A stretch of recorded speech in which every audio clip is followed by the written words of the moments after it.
have all my technical leaders more than 45-50. Sorry, don't take me wrong, I'm telling you this. Right? So now just analyze after 50 years being a technical leaders, they are comfortably running RCM system. They are developing a lot of people.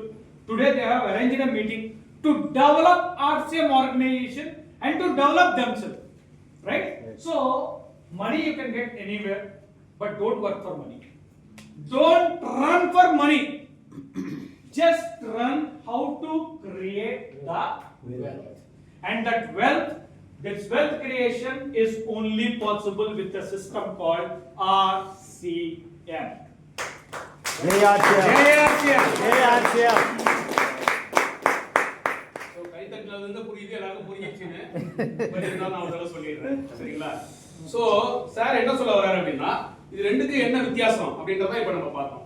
பணத்துக்கும் செல்வத்துக்கும் என்ன வித்தியாசம், வெல்த்துக்கும் என்ன வித்தியாசம் அப்படின்றத பார்த்தோம். என்ன சொன்னாரு அப்படின்னு பாத்தீங்கன்னா இப்ப நீங்க ஒரு ஜாபுக்கு போறீங்க சரிங்களா, நம்ம நேரத்தை போடுறோம், நம்ம ஒர்க் பண்றோம், எல்லாம் பண்றோம், நமக்கு என்ன கிடைக்கும், பணம் கிடைக்கும் சரிங்களா.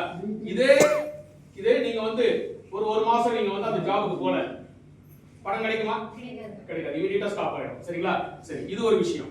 ரெண்டாவது வந்து பாத்தீங்கன்னா நீங்க வந்து பிசினஸ் பண்றீங்க, ஒரு 10 வருஷம் 15 வருஷம் பிசினஸ் பண்ணிட்டு ஒரு மாசம் நீங்க பிசினஸ் பண்ணல, உங்க வீட்ல ஏதோ ஒரு காரணத்தால நீங்க பண்ணல, அப்ப உங்களுக்கு வருமானம் வருமா, வராது சரிங்களா. சோ இது வந்து பாத்தீங்கன்னா பணத்துக்காக, நம்ம பணத்துக்காக வந்து பாத்தீங்கன்னா பிசினஸ் பண்றோம். அப்ப என்ன ஆகுதுன்னா நம்ம அந்த பிசினஸ் ஒர்க் பண்ணல அப்படின்னா என்ன ஆகும், அந்த பணமும் நின்றோம். இதுதான் வந்து வெளியே பணத்துக்காக ரன் பண்ணும்போது, பணத்துக்காக ஓடும்போது என்ன ஆகுது, இந்த ஒரு பிரச்சனை இன்னைக்கு நிறைய பேருக்கு இருக்கு சரிங்களா. சரி, இப்ப வெல்த்னா என்ன அப்படின்றது வந்து சார் வந்து பாத்தீங்கன்னா ஆர்சிஎம் ஒரு உதாரணமா சொன்னாங்க. என்ன சொன்னாங்க அப்படின்னு பாத்தீங்கன்னா கரீம் நகர் அப்படின்ற ஒரு ஊர்ல, அது தெலுங்கானால இருக்கான், அங்க இருக்கிற ஒரு நபர் வந்து என்ன பண்ணிருக்காங்க, ஒரு மீட்டிங் அரேஞ்ச் பண்ணிட்டு அவர் அந்த மீட்டிங்க்கு வரலையா.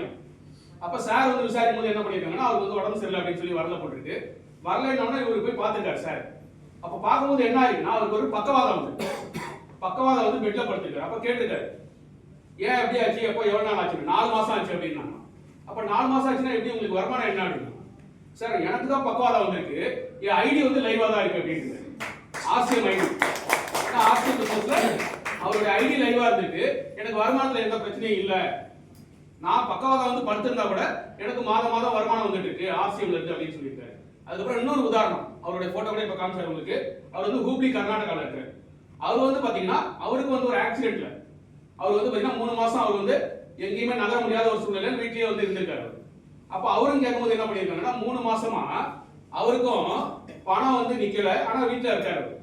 இதே ஜாப்ல எங்க இருந்ததுன்னா என்ன ஆயிருக்கும், பணமும் ஸ்டாப் ஆயிருக்கும். வந்திருக்கு, அதுலயும் அவர் வீட்டுல இருந்த அந்த 3 மாசத்துல அவரு இன்கம் ஆர்சிஎம் இன்கம் பாத்தீங்கன்னா மார்ச் மாசம் பாத்தீங்கன்னா அவர் இவ்வளவு நாள்ல அதிகமான வருமானத்தை அந்த மார்ச் மாசம் பாத்திருக்காரு. அவர் வீட்டுல உட்கார்ந்து இது வேற எங்க சாத்தியம், இது வேற எந்த தொழிலையும் சரி எந்த ஜாப்லயும் சரி இது சாத்தியமே இல்ல. அது சாத்தியமாகிற ஒரே இடம் எது அப்படின்னா ஆர்சிஎம் மட்டும்தான் அப்படின்னு சொல்லி சார் வந்து அதுக்கான விளக்கம் கொடுத்திருக்காங்க.